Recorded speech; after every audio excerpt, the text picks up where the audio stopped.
اللہ تعالیٰ جل شانہ نے قرآن مجید میں ایک موقع پر ارشاد فرمایا فَوَيْلٌ لِّلْمُصَلِّينَ الَّذِينَ هُمْ عَنْ صَلَاتِهِمْ سَاهُونَ، سو خرابی ہے ان نمازیوں کے لیے جو اپنی نمازوں سے ہی بے خبر ہیں، نماز پڑھ رہے ہیں لیکن انہیں پتہ ہی نہیں کہ ہماری نماز ہمیں بتا کیا رہی ہے، ہماری نماز کا سبق کیا ہے، اس کے اثرات ہی ان کے وجود پہ مرتب نہیں ہوتے، جبکہ نماز کا لازمی نتیجہ یہ ہے کہ نماز برائی اور بے حیائی سے روکتی ہے۔ نماز کے نتیجے کے اندر یہ چیز نصیب ہوتی ہے کہ آنکھوں کو پاکیزگی ملتی ہے، خیالوں کو طہارت ملتی ہے، سوچوں کو نور نصیب ہوتا ہے، باطن کا تزکیہ ہوتا ہے، من کا تصفیہ ہوتا ہے، اندر ستھرا ہو جاتا ہے۔ نماز پڑھنے والا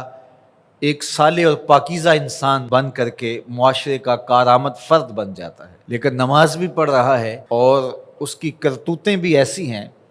کہ اللہ کی مخلوق اس سے تنگ ہے، تو قرآن کہتا ہے کہ وہ نماز سے آگاہ ہی نہیں ہوا، اس نے وہ نماز پڑھی ہی نہیں جو مقصود شریعت تھی، اس نے ٹکریں تو ماری ہیں لیکن نماز نہیں پڑھی اس نے۔ تو فرمایا وہ لوگ اپنی نمازوں سے بے خبر ہیں، اور فرمایا کہ وہ نماز نہیں پڑھ رہے ہوتے، وہ دکھلاوا کر رہے ہوتے ہیں، اپنے آپ کو بھی دھوکہ دے رہے ہیں، اللہ کی مخلوق کو بھی دھوکہ دے رہے ہیں۔ اللہ تعالیٰ جل شانہ تو نیتوں کے بھید جانتا ہے، اس کو کون دھوکہ دے سکتا ہے، تو وہ اپنے آپ کو حقیقت میں دھوکہ دے رہے ہوتے ہیں۔ تو وہ نماز فلاح کا سبب اور ذریعہ ہے جو نماز خشوع و خضوع کے ساتھ پڑھی جائے۔ قد افلح المؤمنون، فلاح انہوں نے پائی، کامیاب وہ ٹھہرے جو اہل ایمان ہیں۔ الذین هم فی صلاتہم خاشعون، اب ایمان کے بعد جو اوصاف ذکر کیے گئے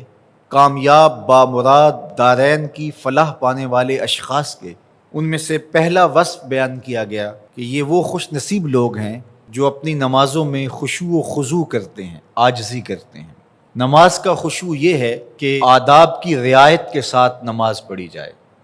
جو پڑھا جا رہا ہے اس کے معانی پر غور و فکر کیا جائے، دل بھی جھکا ہو، اعضاء و جوارے بھی اللہ کے حضور جھکے ہوئے ہوں، دائیں بائیں التفات نہ ہو،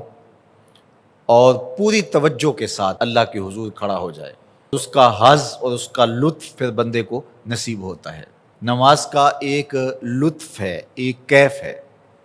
ایک سرور ہے جو بندہ مومن کو نصیب ہوتا ہے، تو وہ خشوع کے ساتھ اللہ کی رضا طلب کرتے ہوئے، عادت کے طور پر نہیں